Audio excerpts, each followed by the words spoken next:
Okay, we are recording and we are ready to go.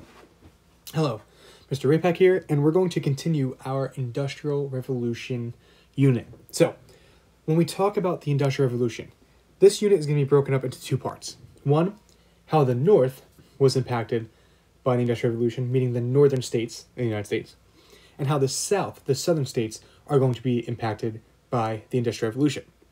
Now, arguably, the Industrial Revolution is a major part of our history. One, because yes, that's why we're going over it.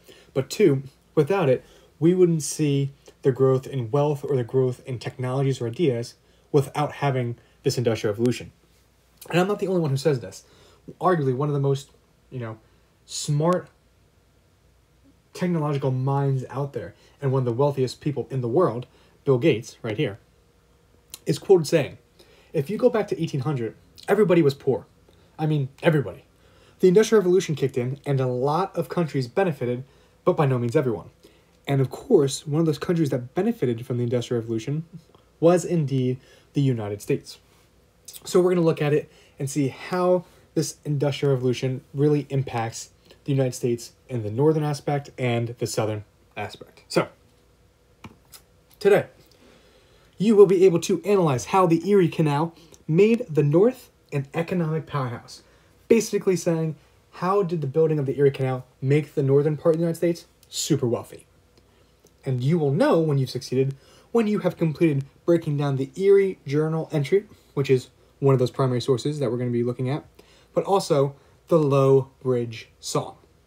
The Erie Canal is so important that they even make a song out of it, which you're going to listen to a little bit later. So, let's get started with the Erie Canal. So, as we're looking at the Erie Canal, I want you to think of this one important major question. Keep it in the back of your mind as you're going through the primary sources and watching the videos, which is, how did the construction of the Erie Canal influence the area both economically and socially at the time of its construction? Keep this question in the back of your mind moving forward as we look at the Erie Canal. So without further ado, let's actually look at the Erie Canal. So the Erie Canal, if you do not know, is located in the state of New York, which in retrospect, are very close to us. But, however, when we think of New York, we think of New York City, which is down here. So East Brunswick's down here, right? Roundabout. And New York City's over here. And if you've ever been to New York City, one of the major rivers that flows through New York City and what separates New Jersey from New York is, in fact, sorry, the picture moved a little bit, is in fact the Hudson River. So you see the Hudson River flowing up into upstate New York. And if you've ever been to upstate New York today, there's not a lot of major cities out there. Not like the size of New York City. What you see out there is smaller towns, but a lot of wooded areas, mountainous regions, hills. So that's even true back then. In upstate New York, during the 1800s, there was a lot of trees, a lot of wilderness, mountainous regions, hills, but not a lot of more so like human society out there until they want to create the Erie Canal. Now, a canal is basically a man-made river. It's a man-made river with a series of channels and locks, which we're going to look at later, don't worry, that help a boat move across this kind of like, not treacherous, but geologically tough land to get through. Now, it's one thing to build a man-made river across this tough landscape, but it's another to actually get boats across it, which we'll see in a second. So the Erie Canal is super important, and I want you to remember this. The Erie Canal is super important because it creates a trade route from the Atlantic Ocean all the way to the western part of the United States. Basically, the states that or the land that we purchased, the territory that we purchased during Louisiana Purchase, this creates an actual trade route from the Atlantic Ocean all the way to the western part of the United States, which is huge because back then, if you're trading, it's either by foot, horseback, or wagon. With the use of water, it helps transport goods so much faster. And the reason why we need to transport goods so much faster or at a faster rate is because of the factories springing up all along the East Coast because of the Industrial Revolution. All these factories spreading up along the northern part and the East Coast of the United States, they're making goods, items, at a fast rate, pumping them out that they want to trade them as fast as they can so they can make the most profit out of it. So the Erie Canal is super important, again, because it creates a trade route from the Atlantic Ocean all the way to Lake Erie. Now, there is a video on Canvas that I would like you to watch, and it kind of shows how they built the Erie Canal, but also it shows what New York City looked like before the Erie Canal was built and then after. And before the Erie Canal was built, New York City that we think of today looked nothing like that. It was only until this Erie Canal was built, creating a trade route from the Atlantic Ocean to the western part of the United States, that really New York City became a trade hub and this major port city where it kind of spread and grew to what we know it is today. So keep in mind, the Erie Canal, man-made river to make a trade route from the Atlantic Ocean to the western territory of the United States. So, what does the Erie Canal actually look like? Well, there's 3 pictures here of modern-day pictures. And if you notice in the top left, you see, yes, farmland, right? But what you also see along the canal are major roads and cities popped up along the canal, right? If you look out in the distance, you can see mountainous regions. Out in the distance, you can see mountainous regions. But along the canal, you can see roads, cities popping up, right? Bridges. These are all major parts of the canal. In the top right picture, you can see, right? If you look closely, you can see people, looks like eating dinner along the canal, right? Sitting there. These cities, these, like the top part up here, these cities that you look at, these are major parts because people are going to settle down along the canal because this becomes a major trade route and people can set up stands along the canal to trade, to make a profit of the goods that they're making. And then in the lower part of this slide, you see a picture of the actual canal. Now this is a lock. Now to kind of show you how a lock works, I have a diagram.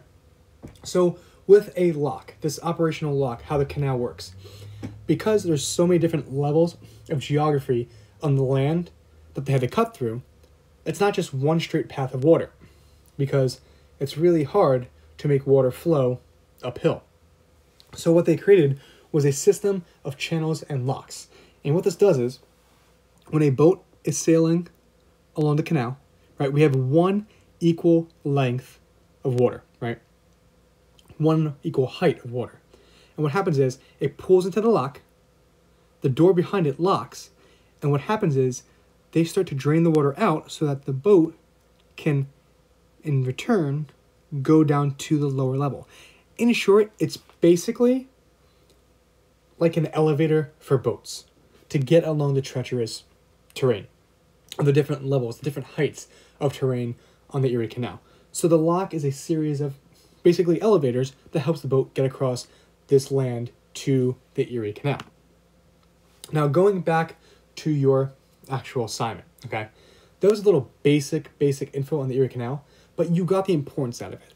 Seeing that the Erie Canal in New York connected the Atlantic Ocean to the western territory of the United States, creating a trade route which in return made trade faster. Because again, manufacturing with the Industrial Revolution, factories popping up, making more and more items and goods to sell, they need to trade it at a faster rate. The Erie Canal definitely helps with this. But it was a very dangerous task, again, which you'll see in the video on Canvas. But that being said, your assignment. This assignment is due not Friday, but on Tuesday, March 31st by 11:59 p.m. If it is not in by 11:59 p.m., you have 1 day after to get it in for half credit, half the points. If you do not do that, it will be a 0. So please make sure you get it in on time. But as you can see, I've been trying to keep the posts kind of consistent so you can see it. So you see the essential question on here as well as you'll see the essential question on the Google Doc. There's 2 places to access the Google Doc. You see in blue the Erie Canal importance, but also down here as well. And your directions for the assignment are as follows. Please make a copy of this Erie Canal importance Google Doc using the 2 primary sources on Canvas down below, which I will show you on the slide too. Answer the Google Doc questions and also solve the essential question above. Be sure to watch all the videos. Hopefully you're watching this one, but make sure you watch all the videos with reading the sources so that you get all of the information that you need to complete the assignment. And when you're done, again, please submit it onto Canvas by the 11:59 deadline. So the first primary source that you're going to be using is an excerpt from the journal of Thomas S. Woodcock. Now, he was actually one of the passengers on these barges going up and down the Erie Canal, and this is a first-hand account of what he saw along the Erie Canal. This one here, this primary source, is going to be your main way of answering the questions, okay? So please read this one carefully to answer the questions on the Google Doc. So again, this is Thomas S. Woodcock along the Erie Canal on one of the ships, giving you his first-hand account of what he saw on the Erie Canal. Then the second one is Low Bridge Everybody Down by Thomas S. Allen. Now, some of you might actually heard this song before because New Jersey recording artist, I mean, he's a little bit older, right? Maybe you've heard of him, or you can even ask your parents. Bruce Springsteen, from New Jersey, recorded this song, Low Bridge Everyone Down, or Everybody Down, but this was actually written originally by Thomas S. Allen. And this song talks about the Erie Canal, kind of like the different aspects of what was going on the Erie Canal, and what life was like on the Erie Canal. So, use both of those primary sources, along with the videos, to answer those questions.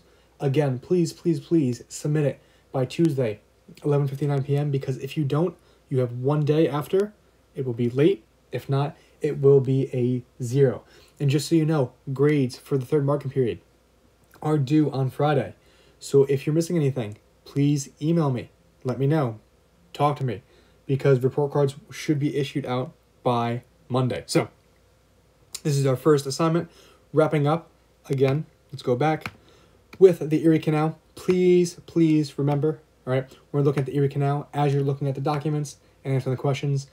Relate back to this essential question, which is, how did the construction of the Erie Canal influence the area both economically and socially at the time of its construction? So again, wrapping it up, importance of the Erie Canal and the northern importance of the Industrial Revolution. How did the Erie Canal really make the northern part of the United States wealthy? Think about that. And then the next one, we're going to focus in on the Industrial Revolution and how it impacted the South. So until then, do your work, and I will see you next time.